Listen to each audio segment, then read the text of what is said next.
Hello my dear students, welcome back to my YouTube channel.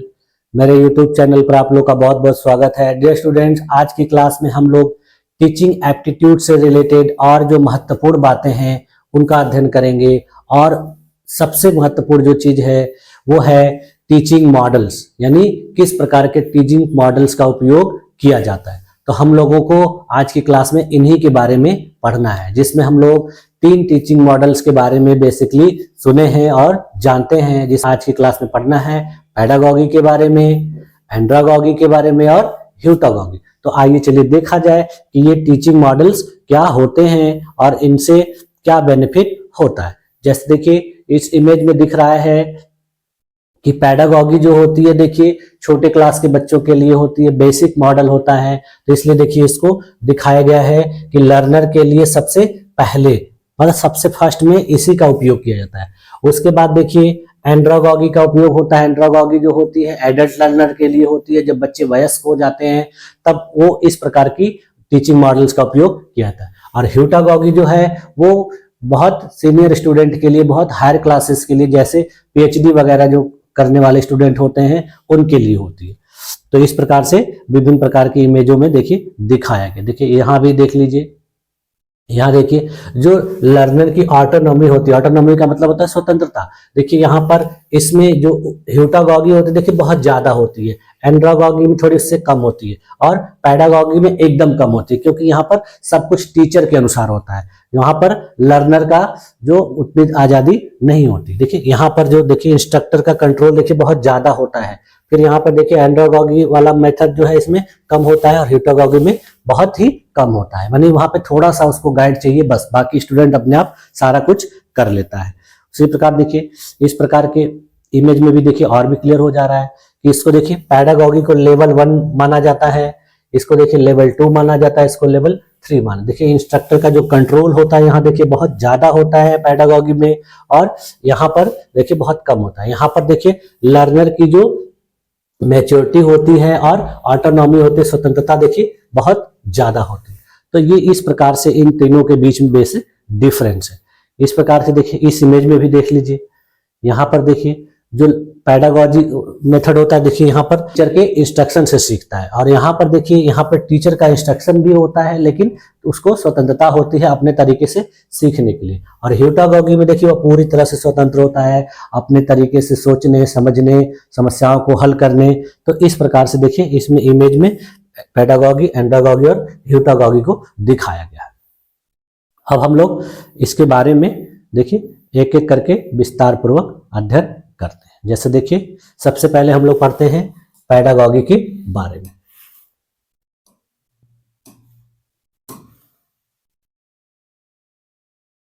देखिए pedagogy को देखिए शिक्षण शास्त्र भी कहते हैं, शिक्षण का कला और विज्ञान भी कहते हैं। देखिए इसका अर्थ है शिक्षण का विज्ञान या शिक्षण शास्त्र। इसे देखिए शिक्षण का विज्ञान और कला भी कहा जाता है। यानी एक तरह से ये क्या है कि टीचिंग करने का आर्ट है और साइंस है। यानी टीचिंग किस तरीके से की जानी चाहिए जिससे बच्चों को रोचक लगे, ज्ञानवर्धक लगे और उनको अधिगम करने में बहुत आसानी हो। देखिए बच्चों को पढ़ाने की कला और विज्ञान, यानी कितने कलात्मक तरीके से स्टूडेंट को पढ़ाया जाए जिससे उनको अधिगम करने में बहुत आसानी हो और उनका जो अधिगम हो पूरी तरह से वैज्ञानिक तरीके से हो। देखिए यह शिक्षण का पारंपरिक तरीका है जिसमें शिक्षक मुख्य भूमिका निभाता है और छात्रों को मार्गदर्शन देता है। देखिए यह शिक्षक का बेसिक मॉडल है टीचिंग का, जिसमें इसका उपयोग किया जाता है और ये छोटी क्लास के बच्चों के लिए बहुत ही उपयोगी और महत्वपूर्ण होता है। इसमें बच्चों को टीचर के द्वारा शिक्षा प्रदान की जाती है और उन्हें विभिन्न स्टेजेस पर मार्गदर्शन प्रदान किया जाता है। इसमें देखिए शिक्षक यह तय करता है कि क्या सिखाना है, कैसे सिखाना है और कब सिखाना है। यानी इसमें सब कुछ टीचर ही डिसाइड करता है कि कब बच्चों को क्या सिखाना है, कैसे सिखाना है और कितना सिखाना है। इसके बाद देखिए इसमें शिक्षक द्वारा शिक्षण के मुख्य पहलुओं जैसे कि अधिगम प्रक्रिया, शिक्षण की गति, अध्ययन सामग्री, शिक्षण प्रविधि को तय करने में प्राथमिक भूमिका ग्रहण की जाती है। यानी ये सारा कुछ इसमें टीचर के द्वारा ही किया जाता है। इसमें स्टूडेंट को आज़ादी नहीं होती है, वो टीचर के द्वारा ही बताए गए तौर तरीकों, बताए गए अध्ययन सामग्री और उनकी शिक्षण की गति वगैरह सब कुछ टीचर के द्वारा ही डिसाइड होती है। यह सब तय करना देखिए मुख्य रूप से शिक्षक का कार्य बन जाता है।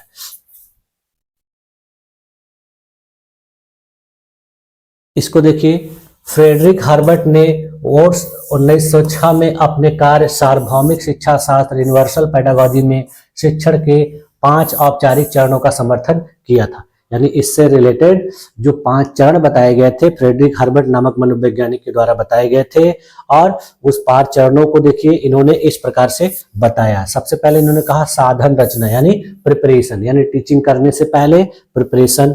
उसके बाद देखिए प्रस्तुति यानी प्रेजेंटेशन। उसके बाद देखिए संस्थागत रूप देना यानी एसोसिएशन। उसके बाद देखिए सामान्यकरण यानी जनरलाइजेशन, और लास्ट में अनुप्रयोग या एप्लीकेशन। इसका मतलब इन्होंने 5 चरण बताया, जिसमें कहा कि पहले चरण में तैयारी की जाएगी, दूसरे चरण में उसको प्रेजेंट किया जाएगा, तीसरे चरण में देखिए उसको एसोसिएट किया जाएगा बच्चों के नॉलेज से, और टीचर के द्वारा पढ़ाए गए चीजों को आपस में एसोसिएट करेगा, और एसोसिएट करने के बाद फिर उसको जनरलाइज करेगा, एक सामान्यकरण तैयार होगा, और लास्ट में फिर बच्चे उस चीज का उपयोग करेंगे अपने भविष्य में, अपने आगे की पढ़ाई। इसकी विशेषताएं देखिए क्या होती है इस मॉडल की, कि यह मॉडल देखिए मेनली शिक्षक केंद्रित होता है, यानी यहाँ शिक्षक ज्ञान का मुख्य स्रोत होता है। इसमें देखिए निर्देशात्मक दृष्टिकोण अपनाया जाता है, छात्रों को निर्देश दिए जाते हैं, यानी टीचर छात्रों को निर्देश देता है कि ये करना है, ऐसे करना है, ये करना है, कब करना है, ये सारी चीजें। इसमें देखिए छात्रों की निर्भरता होती है, छात्र अपने शिक्षक पर निर्भर रहते हैं। इसमें देखिए पूर्व निर्धारित पाठ्यक्रम होता है, यानी शिक्षण सामग्री पहले से ही डिसाइड होती है कि बच्चों को क्या पढ़ाना है और कैसे किस समय पढ़ाना है, ये सब कुछ पहले से प्री डिसाइडेड होता है। इसका उदाहरण देखिए, जब प्राथमिक विद्यालय में शिक्षक बच्चों को गिनती पढ़ा सिखाते हैं, अक्षर का ज्ञान कराते हैं, तो ये सब चीजें जो है पहले से प्री डिसाइडेड होती है। शिक्षक देखिए एक पाठ को समझाने के लिए किताब और बोर्ड का उपयोग करते हैं। तो यह जो बेसिक कक्षाओं में सारे मॉडल्स इस्तेमाल किए जाते हैं वो पेडागॉजिकल मॉडल ही होते हैं। इसमें शिक्षक ही मेन होता है, बल्कि बच्चे उसके अधीन होकर यानी उसके आश्रित रहकर कार्य करते हैं, इसलिए इसको कहा जाता है टीचर सेंटर्ड मॉडल। अब देखिए जो अगला मॉडल है उसका नाम है एंड्रागॉगी या एंड्रागॉजी। इसको देखिए वयस्क शिक्षण शास्त्र भी कहा जाता है, यानी एडल्ट लर्नर से रिलेटेड होता है। इसका देखिए जो शुरुआत किया गया था, इसको सबसे पहले देखिए 1833 ईस्वी में जर्मन शिक्षक अलेक्जेंडर कप के द्वारा इसका उपयोग किया गया था। देखिए एंड्रागॉजी जो है एक जर्मन शब्द है, जिससे यह आधारित है एडल्ट लर्निंग के आधार पर, और इसको शुरुआत करने वाले जो व्यक्ति थे वो एक जर्मन टीचर थे अलेक्जेंडर कप। देखिए एंड्रागॉजी को देखिए शिक्षा की कला और विज्ञान भी कहा जाता है। इसमें देखिए शिक्षार्थी अपने सीखने की प्रक्रिया में अधिक सक्रिय भूमिका निभाते हैं। इसका मतलब हो गया कि जब बच्चे थोड़े जानकार हो जाते हैं और इसमें वो अपने बुद्धि का, अपने दिमाग का भी प्रयोग करने लगते हैं। जैसे एक तरह से अगर कहा जाए तो पेडागॉजी जो है आप लोगों ने जो पिछली क्लास में पढ़ा था कि मेमोरी लेवल टाइप की है, और ये जो है एंड्रागॉजी जो है वो अंडरस्टैंडिंग लेवल की है। देखिए इसमें शिक्षार्थी देखिए अधिकतर स्वनिर्देशित होते हैं, यानी सेल्फ डायरेक्टेड होते हैं, और अधिकतर अपने स्वयं के अधिगम के लिए उत्तरदायी होते हैं। यानी इसमें टीचर के द्वारा थोड़ा कुछ बता दिया जाता है, उसके बाद वो अपने से बहुत सारी चीजों को कर लेते हैं। इसमें देखिए छात्र न केवल ज्ञान प्राप्त करते हैं, बल्कि वे अपने अन्वेषण या खोज के माध्यम से व्याख्या भी करना सीख जाते हैं। इसमें देखिए प्रशिक्षक जो है बच्चों को स्वयं को सीखने और नए ज्ञान प्राप्त करने के अवसर प्रदान करके अधिगम की सुविधा प्रदान करता है। इस प्रकार देखिए छात्र नए कौशल विकसित करते हैं, इससे छात्रों के अंदर नए कौशल का विकास होता है, और टीचर इसमें एक फैसिलिटेटर के तौर पर कार्य करता है। इसमें देखिए स्वमूल्यांकन भी बच्चे अपने से करते हैं, और इस दृष्टिकोण की विशेषता भी यही होती है, यानी बच्चे क्या कर रहे हैं, कैसे कर रहे हैं, वो अपना खुद से सेल्फ इवेल्युएशन भी इसी मेथड में करते हैं। इसकी विशेषताएं देखिए क्या होती हैं। इसकी सबसे बड़ी विशेषता देखिए क्या होती है, छात्र केंद्रित होता है, यानी यहाँ सब कुछ किया जाएगा स्टूडेंट के अनुसार, यानी टीचर पढ़ाएंगे, टीचर बताएंगे, मेथड्स का उपयोग करेंगे स्टूडेंट की रिक्वायरमेंट के अनुसार। टीचर को ये अपने मन से नहीं करना होता है, इसमें देखना होता है कि छात्र किस चीज को अच्छे से रुचि ले रहे हैं, छात्र किस तरीके से समझ रहे हैं, तो टीचर को भी वही तरीका अपनाना पड़ेगा। इसमें देखिए जो बड़ी क्लास में बच्चे अपने अनुसार विषय का चुनाव करते हैं, कोई साइंस में जाता है, कोई आर्ट्स में जाता है, कोई कॉमर्स में जाता है, तो ये सब इसी के अनुसार होता है। यहाँ पे टीचर का जो है उतना दबाव नहीं रहता है। देखिए शिक्षार्थी अपनी आवश्यकताओं और रुचियों के अनुसार सीखते हैं, इसमें टीचर दबाव नहीं डालते हैं। इसमें देखिए स्टूडेंट को स्वायत्तता होती है, यानी वयस्क छात्र अपने अनुभव और ज्ञान का उपयोग करके सीखने में योगदान देते हैं। इसमें देखिए समस्या आधारित शिक्षण कराया जाता है, वयस्क अपनी वास्तविक समस्याओं के समाधान के लिए सीखते हैं। देखिए उनको किसी भी प्रकार की समस्या प्रस्तुत की जाती है और उसका समाधान वो खुद ढूंढते हैं। इसमें देखिए अनुभव का बहुत ही महत्व होता है, यानी शिक्षार्थी के अनुभव शिक्षण प्रक्रिया में महत्वपूर्ण भूमिका निभाते हैं। यानी शिक्षार्थी पहले से पढ़ते हुए जो चीजें चले आया है, उसके पास उसका अनुभव होता है, उसके पास प्रीवियस नॉलेज होता है, और उस प्रीवियस नॉलेज का उपयोग करके वो अपने वर्तमान शिक्षण विधि में, शिक्षण के अधिगम के तौर तरीकों में उसका उपयोग करता है। उदाहरण में देखिए, उदाहरण में किसी ऑफिस में कर्मचारियों को नए सॉफ्टवेयर का उपयोग सिखाने के लिए वर्कशॉप आयोजित किया जाता है। यानी देखिए वर्कशॉप में उसको केवल बेसिक तौर तरीके बता दिए जाते हैं, वो अपने आप से कर लेता है। उसी प्रकार से देखिए विभिन्न हायर एजुकेशन में, जैसे ग्रेजुएशन में, पोस्ट ग्रेजुएशन में टीचर का रोल बहुत कम होता है, वहां पे स्टूडेंट अपने से ज्यादा कुछ सीखते हैं और समझते हैं, जानते हैं, ये सारी चीजें आती हैं। उसी प्रकार देखिए एक वयस्क किसी ऑनलाइन कोर्स के माध्यम से अपनी पेशेवर कौशल को बढ़ाता है। देखिए विभिन्न प्रकार के ऐसे स्टूडेंट होते हैं जो किसी टीचर से फेस टू फेस क्लास में जाकर ना पढ़ते हैं, बल्कि किसी ऑनलाइन माध्यम से वो उन सब चीजों को पढ़ते हैं, समझते हैं और अपने से ही उसका कंक्लूजन निकालते हैं।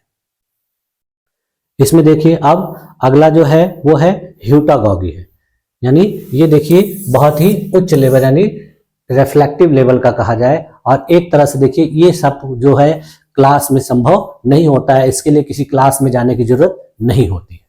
देखिए इस मॉडल को देखिए स्टीवर्ट हसे के द्वारा लाया गया था और उनके द्वारा परिभाषित भी किया गया था।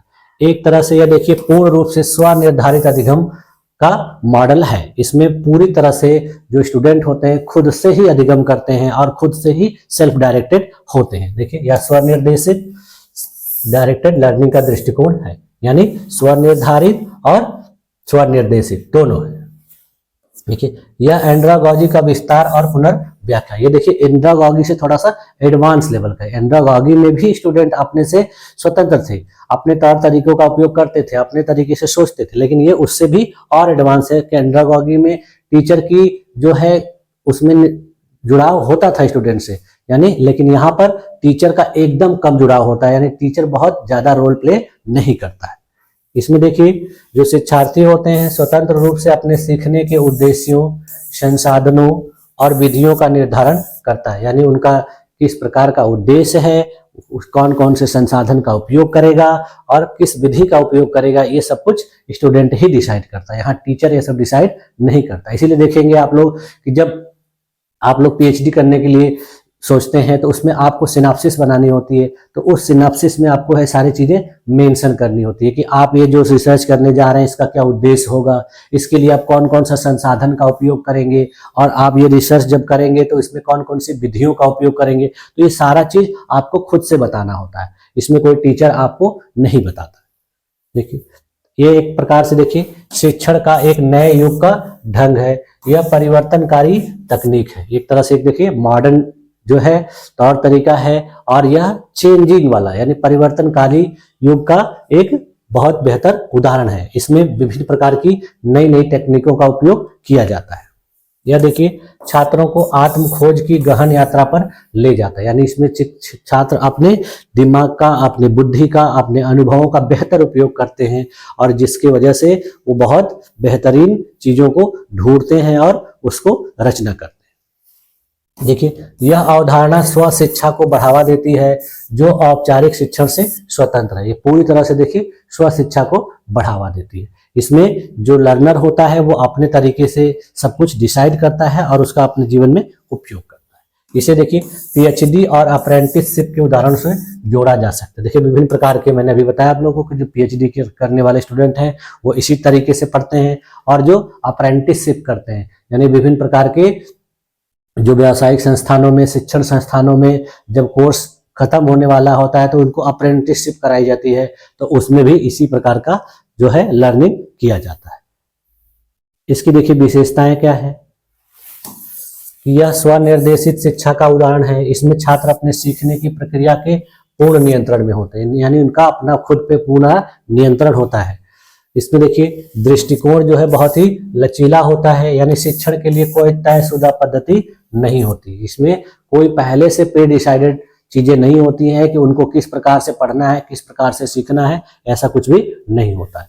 इसमें देखिए सीखने का स्वामित्व होता है, यानी छात्र अपने कौशल और ज्ञान के विकास के लिए स्वयं जिम्मेदार होते हैं, यानी उनको किस प्रकार का कौशल डेवलप करना है, उनको अपने ज्ञान का विकास कैसे करना है, ये सारी चीजें के वो लोग खुद ही करते हैं। इसमें देखिए नवाचार और रचनात्मकता ही महत्वपूर्ण होती है। इससे नई नई चीजों को रचित किया जाता है और नई बातों को ढूंढकर पता लगाया जाता है। देखिए यह दृष्टिकोण छात्रों को नए तरीकों से सोचने और समस्याओं को हल करने के लिए प्रोत्साहित करता है, यानी विभिन्न प्रकार के सॉल्यूशंस को वो अपने तरीके से नए नए माध्यमों से उसको ढूंढते हैं और पता लगाते हैं।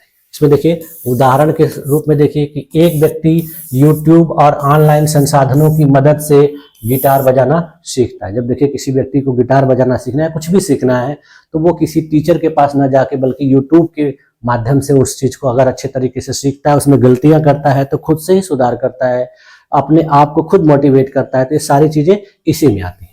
देखिए एक छात्र अपने स्टार्टअप के लिए मार्केटिंग की नई रणनीतियां सीखने के लिए खुद शोध करते हैं। देखिए विभिन्न प्रकार के बहुत सारे ऐसे स्टूडेंट होते हैं या बहुत सारे ऐसे लर्नर होते हैं, जब उनको कोई काम नया शुरू करना होता है तो उसके लिए वो नए नए तौर तरीके खुद से ही ढूंढते हैं, अपने दिमाग से ही प्लानिंग करते हैं, उनको कैसे एडवर्टीजमेंट करना है, उनको कैसे संसाधन जुटाने हैं और फिर उस पर काम कैसे करना है, सारी चीजें वो खुद से ही करते हैं। तो वो सब भी इसी के अंतर्गत आती है। अब देखिए इसमें हम लोग जो बेसिक डिफरेंस है उसको शॉर्टकट में एक बार देख लेते हैं। देखिए इनके बीच का जो मुख्य अंतर है, देखिए इस अंतर में देखिए कुछ पैरामीटर है जिसमें देखिए हम लोग इसको देखते हैं। सबसे पहला देखिए शिक्षण का फोकस। इसमें देखिए जो पेडागॉजी होती है इसमें शिक्षक पूरी तरह से महत्वपूर्ण होता है, इसलिए शिक्षक पर आधारित होती है। एंड्रागॉगी में देखिए यह शिक्षार्थी पर आधारित होती है। ह्यूटागॉगी देखिए स्वनिर्देशित शिक्षा पर आधारित होती है। देखिए इसमें जो सीखने का स्तर होता है, देखिए बच्चे के बेसिक लेवल का होता है, जिसको अभी मैंने बताया मेमोरी लेवल का। यह देखिए वयस्क यानी व्यवहारिक शिक्षा होती है, इस प्रकार से अंडरस्टैंडिंग होती है।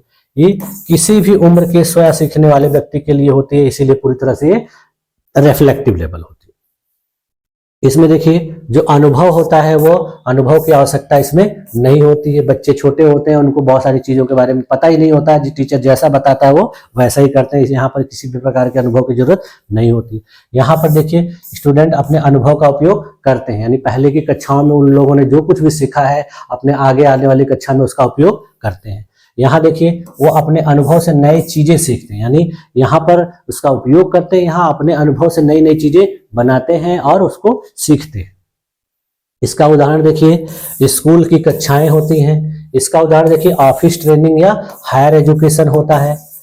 और इसमें देखिए यूट्यूब से गिटार सीखना, पीएचडी करना, अप्रेंटिसशिप करना, ये सारी चीजें इसके अंतर्गत आती है। तो ये देखिए तीनों के बीच का बेसिक डिफरेंस था। तीनों अवधारणाओं के माध्यम से यह समझा जा सकता है कि शिक्षा समय और स्थिति के अनुसार कैसे विकसित होती है। इसमें दिखाया गया यही कि कैसे कैसे समय और स्थिति के अनुसार जो शिक्षा और शिक्षण है वो कैसे बदलता है। हर समय किसी स्टूडेंट को टीचर की जरूरत नहीं होती। टीचर का एक समय होता है, उसके बाद स्टूडेंट को हर काम अपने से खुद से सोचना होता है, खुद से करना होता है। तो अपने आप में खुद ही वो एक टीचर होता है और स्टूडेंट भी होता है, दोनों काम वो खुद ही करता है। अब देखिए सीखने की परिस्थितियां, लर्निंग कंडीशंस। सीखने की परिस्थितियां क्या क्या होती हैं। देखिए, सीखने की परिस्थितियां जो होती हैं उन कारकों और स्थितियों को संदर्भित करती हैं जो किसी व्यक्ति की सीखने की प्रक्रिया को प्रभावित करती हैं। यानी सीखने की परिस्थितियां ऐसी परिस्थितियां होती हैं या ऐसे कारक होते हैं जो किसी व्यक्ति की सीखने की प्रक्रिया को प्रभावित करता है। ये देखिए, परिस्थितियां शारीरिक हो सकती हैं, मानसिक हो सकती हैं, सामाजिक हो सकती हैं और पर्यावरणीय हो सकती हैं। इसमें देखिए, सही परिस्थितियों में सीखना अधिक प्रभावी और आनंददायक होता है। यानी ये परिस्थितियां जब सही होंगी, अनुकूल होंगी, पॉजिटिव होंगी तो सीखना बहुत ही प्रभावी होगा और आनंददायक होगा। सीखने के लिए देखिए, जो प्रमुख परिस्थितियां हैं उनको उदाहरण स्वरूप हम लोग इस प्रकार से देखते हैं। सबसे पहले देखिए क्या है कि शारीरिक परिस्थितियां, फिजिकल कंडीशंस। इसमें देखिए, सीखने की जो प्रक्रिया होती है वो भौतिक वातावरण जैसे कक्षा की स्थिति, रोशनी और बैठने की व्यवस्था का बहुत ही ज्यादा इसमें महत्वपूर्ण योगदान होता है। उदाहरण देख लीजिए कि यदि कक्षा में देखिए उचित रोशनी और वेंटिलेशन हो तो छात्रों का ध्यान भंग नहीं होता। देखिए, किसी भी क्लास में अगर बेहतर तरीके से रोशनी है, वेंटिलेशन है, हवा का आदान प्रदान हो रहा है और बच्चों का वहां पे अधिगम देखिए बहुत अच्छे तरीके से होता है और वह इधर उधर नहीं देखते हैं, उनका ध्यान भंग नहीं होता है। दूसरी चीज देखिए, असुविधाजनक बैठने की व्यवस्था से छात्र जल्दी थकान महसूस करते हैं। देखिए, कोई ऐसी क्लास हो जिसमें बहुत ज्यादा भीड़ भाड़ हो, बच्चे एक दूसरे से सटे हुए हों, ठुसे हुए हों, तो उनका ध्यान पढ़ाई पर न जाके बल्कि इन सब चीजों पे ज्यादा जाता है। इससे उनको पढ़ने में कठिनाई महसूस होती है। उसके बाद देखिए, मानसिक परिस्थितियां यानी मेंटल कंडीशंस। ये देखिए क्या होती है कि छात्र का मानसिक स्वास्थ्य, आत्मविश्वास और तनाव का स्तर सीखने को प्रभावित करता है। यह भी देखिए एक कंडीशंस है कि जब छात्र का मानसिक स्तर किस प्रकार का है, उसका कॉन्फिडेंस लेवल किस प्रकार से है, उसमें कोई स्ट्रेस तो नहीं है या किसी चीज को लेकर वो तनाव में नहीं है। यदि इस तरह से रहेगा तो उसका जो अधिगम है वो प्रभावित होगा। उदाहरण देख लीजिए कि यदि छात्र किसी व्यक्तिगत समस्या से परेशान है तो वे पढ़ाई पर ध्यान केंद्रित नहीं कर पाएंगे। देखिए, जब उसकी कोई पर्सनल प्रॉब्लम होगी, कोई समस्या होगी जिससे उसके दिमाग में कोई तनाव है तो उसका पढ़ाई पर ध्यान नहीं होगा। दूसरा देखिए, एक शिक्षक छात्रों को आत्मविश्वास बढ़ाने वाली गतिविधियों में शामिल करके सीखने को प्रभावी बना सकता है। अगला देखिए जो है वो है सामाजिक परिस्थितियां यानी सोशल कंडीशंस। समाज और समूह का प्रभाव सीखने पर गहरा असर डालता है। देखिए, जब बच्चा किसी ऐसे समाज में रहता है जहां का जो माहौल है वो सही नहीं है तो उसके सीखने पर भी उसका बहुत ज्यादा प्रभाव पड़ता है। यह देखिए, सहयोग, प्रतिस्पर्धा और टीम वर्क जैसे पहलुओं से जुड़ा होता है। यदि देखिए बच्चा ऐसे समाज में रहता है, ऐसे एनवायरनमेंट में रहता है जहां पर लोग सहयोगी हैं, वहां पे आपस में कॉम्पिटिटिवनेस है और वहां पर टीम वर्क की भावना है, तो उससे बच्चे का अधिगम बहुत बेहतर होगा। देखिए, उदाहरण में देख लीजिए, समूह गतिविधियां जैसे समूह चर्चा से छात्र एक दूसरे से सीखते हैं। बच्चा देखिए ऐसे माहौल में रहता है जहां पे हर लोग कुछ न कुछ एक दूसरे से शेयर करते हैं, आपस में चर्चा करते हैं, तो बच्चों को नॉलेज अच्छा होता है और उनका नॉलेज और भी बेहतर होता है। उसके बाद देखिए, सकारात्मक प्रतिस्पर्धा से छात्रों का प्रदर्शन बेहतर होता है। यानी देखिए, पॉजिटिव कंपटीशन जब होता है तो बच्चे बेहतर तरीके से सीखते हैं और उनके नॉलेज में इंक्रीजमेंट होता है। दूसरी अगली चीज देखिए क्या है, प्रेरणा यानी मोटिवेशन। ये देखिए, सीखने की प्रक्रिया में प्रेरणा भी एक महत्वपूर्ण भूमिका निभाती है। यानी किसी बच्चे को सिखाया जा रहा है और उसको बीच बीच में मोटिवेशन मिलता चला जा रहा है तो वो चीजों को और भी बेहतर तरीके से सीखता है। देखिए, जब छात्र किसी विषय में रुचि महसूस करते हैं तो वे बेहतर तरीके से सीखते हैं। जब उनका इंटरेस्ट रहेगा किसी चीज को सीखने में तो और भी बेहतर तरीके से सीखते हैं। इसमें देखिए, उदाहरण के रूप में देखते हैं कि यदि शिक्षक गणित को खेल के माध्यम से सिखाते हैं तो छात्र अधिक रुचि दिखाएंगे। बहुत सारे ऐसे टीचर होते हैं, देखिए खेल खेल के माध्यम से विभिन्न प्रकार के बेसिक मॉडल्स के आधार पर बच्चों को गणित सिखाते हैं तो बच्चों को बहुत आसानी से समझ में आ जाता है। पुरस्कार प्रणाली से छात्रों को अच्छे प्रदर्शन के लिए प्रेरित किया जा सकता है। देखिए, विभिन्न प्रकार के पुरस्कारों के माध्यम से छात्रों को अच्छा प्रदर्शन करने के लिए प्रेरित किया जा सकता है। उसके बाद देखिए, अगला है सामग्री और संसाधन यानी लर्निंग मटेरियल एंड रिसोर्सेस। इसमें देखिए क्या होता है कि उचित सामग्री और संसाधन छात्रों को बेहतर ढंग से सीखने में मदद करते हैं। यदि जो संसाधन है, सीखने की प्रणाली है, अगर वो बेहतर होगी तो बच्चों को सीखने में आसानी होगी और वो बेहतर तरीके से सीख पाएंगे। देखिए उदाहरण स्वरूप देखिए, विज्ञान की अवधारणाओं को समझाने के लिए प्रयोगशाला का उपयोग किया जाना चाहिए। जब किसी भी वैज्ञानिक अवधारणा को बिना प्रयोगशाला के सिखाया जाएगा तो बच्चों को अच्छे से समझ में नहीं आएगा। देखिए ऑडियो विजुअल उपकरणों के माध्यम से इतिहास की घटनाएं समझाई जा सकती हैं। बच्चों को जब किसी ऐतिहासिक घटना को समझाना है तो उनको ऑडियो विजुअल माध्यम, दृश्य श्रव्य माध्यम से जब दिखाएंगे, यानी किसी बोर्ड पर, प्रोजेक्टर पर उसको प्ले करके, प्रदर्शित करके दिखाएंगे तो उनको समझ में बहुत अच्छे तरीके से आएंगी और उनके दिमाग में वो चीजें बहुत ज्यादा समय तक रहेंगी। अगला देखिए क्या है, समय का प्रबंधन यानी टाइम मैनेजमेंट। किसी विषय को देखिए सीखने के लिए पर्याप्त समय प्रदान करना चाहिए और इसका सही प्रबंधन करना चाहिए, जिससे बच्चों को सीखने में आसानी होगी और उनकी लर्निंग बेहतर होगी। इसका उदाहरण देखिए, जटिल विषयों जैसे भौतिकी को सिखाने के लिए अधिक समय दिया जाना चाहिए। देखिए भौतिकी हो गई, गणित हो गई, रसायन विज्ञान हो गया, इन सब विषयों को सीखने के लिए जल्दबाजी नहीं करनी चाहिए। बच्चों को काफी टाइम देना चाहिए और टीचर को भी टाइम देना चाहिए।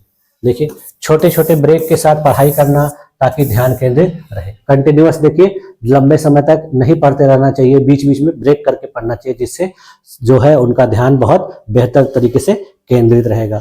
उसके बाद देखिए अगला है पूर्व अनुभव यानी प्रायर एक्सपीरियंस। इसमें देखिए छात्रों का पहले से प्राप्त ज्ञान और अनुभव नई चीजें सीखने में सहायता प्रदान करता है। यदि छात्रों को पहले से कोई अनुभव है सीखने का तो और किसी विषय को पहले से अच्छे तरीके से पढ़े हैं तो भविष्य में उसको और भी बेहतर तरीके से उपयोग कर सकते हैं।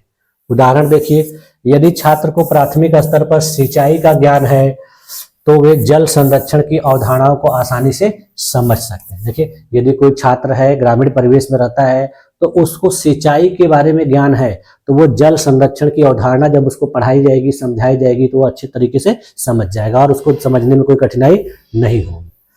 अगला है देखिए भावनात्मक वातावरण यानी इमोशनल एनवायरनमेंट।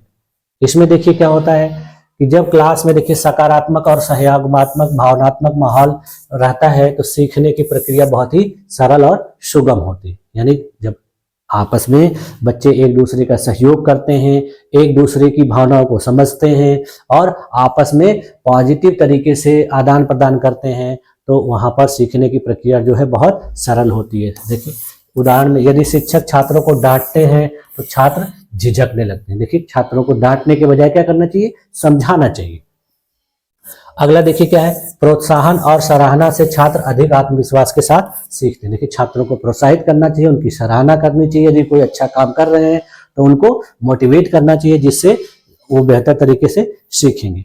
उसके बाद देखिए है सांस्कृतिक परिस्थितियां यानी कल्चरल कंडीशन। छात्र की देखिए संस्कृति, मूल्य और परंपराएं उनकी सीखने की प्रक्रिया को प्रभावित करते हैं। यानी छात्र किस प्रकार की संस्कृति से रिलेटेड है, उसके नैतिक मूल्य किस प्रकार से हैं, वहाँ किस प्रकार की परंपराओं को अपनाया जा रहा है, ये सारी चीजें भी सीखने की प्रक्रिया को बहुत बेहतर तरीके से प्रभावित करती हैं। देखिए उदाहरण में एक ग्रामीण पृष्ठभूमि का छात्र अगर कृषि पर आधारित उदाहरणों के साथ पढ़ाई करता है तो वह बेहतर समझ पाता है। देखिए यदि ग्रामीण परिवेश का छात्र है और उसको ग्रामीण परिवेश से संबंधित उदाहरणों का उपयोग करके उसको बताया जाता है, समझाया जाता है तो वो बहुत अच्छे तरीके से सीखता है। अब देखिए आते हैं सीखने की परिस्थितियों को बेहतर बनाने के उपाय, यानी सीखने की जो परिस्थितियां हैं उनको कैसे बेहतर बनाया जा सकता है, इसके लिए क्या क्या उपाय किए जाने चाहिए। तो सबसे पहला देखिए शारीरिक माहौल, यानी कक्षा का जो वातावरण वो है शांत होना चाहिए, स्वच्छ होना चाहिए और प्रेरणादायक होना है। इससे जो है सीखने की परिस्थितियां बेहतर हो जाएंगी। दूसरा है देखिए सकारात्मक दृष्टिकोण, यानी पॉजिटिव व्यू अपनाना चाहिए, छात्रों को प्रोत्साहित करना चाहिए और उनकी सफलता की सराहना करनी चाहिए। तीसरा देखिए क्या है प्रेरणादायक सामग्री, यानी पढ़ाई को रुचिकर बनाने के लिए ऑडियो, विजुअल और प्रैक्टिकल टूल का उपयोग किया जाना चाहिए। अगला देखिए है सामाजिक सहयोग, यानी समूह गतिविधियों और सहपाठियों के साथ सहयोग को प्रोत्साहित करना चाहिए। यानी बच्चे आपस में एक दूसरे के साथ मिलजुल कर कार्य करें, पढ़ाई करें और बेहतर चीजों को समझने में एक दूसरे की हेल्प लें। अगला देखिए क्या है, समय का प्रबंधन, यानी विषय की जटिलता के अनुसार समय विभाजित किया, यानी सभी विषयों पर एक ही प्रकार का समय न दिया जाना चाहिए, बल्कि विषय जैसे जैसे जटिल है उस प्रकार से उन पर समय दिया जाना चाहिए। अब देखिए इसका निष्कर्ष निकल कर क्या आया कि सीखने की जो परिस्थितियां होती हैं वो शिक्षण प्रक्रिया का आधार होती हैं और सही परिस्थितियों को बनाकर शिक्षक छात्रों की समझ और ज्ञान को अधिकतम बना सकते। तो इस प्रकार से देखिए आज की क्लास में हम लोगों ने पैडागॉगी, एंड्रागॉगी, ह्यूटागॉगी और सीखने की परिस्थितियां और सीखने की परिस्थितियों को बेहतर बनाने के उपाय के बारे में अध्ययन किया। इससे संबंधित क्वेश्चन एग्जाम में पूछे जाते हैं, तो इसको आप लोगों को सही तरीके से देख लेना है, समझ लेना है और नोट्स बना लेना है। तो मुझे पूरी उम्मीद है कि आप लोगों को ये सारी चीजें बेहतर तरीके से समझ में आई होंगी। आज की क्लास में आप लोगों ने अपने आप को इतने देर तक बनाए रखा, इसके लिए आप लोग का बहुत बहुत धन्यवाद। मिलते हैं नेक्स्ट क्लास में, तब तक के लिए थैंक यू।